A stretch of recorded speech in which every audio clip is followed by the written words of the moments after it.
The numbers in the inequalities for questions 3 and 4 are the same as the numbers in the inequalities for questions 1 and 2, but the direction of the inequality sign is different.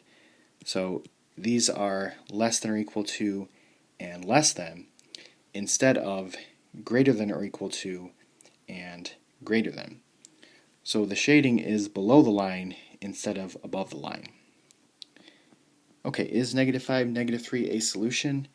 Yes, because it's in the shaded region. Is 1, 4 a solution? Yes, because it's on the line and the line is solid. And then is 8, 2 a solution? No, because it's outside of the shaded region. For number 4, is -5, -3 a solution? Yes, because it's in the shaded region.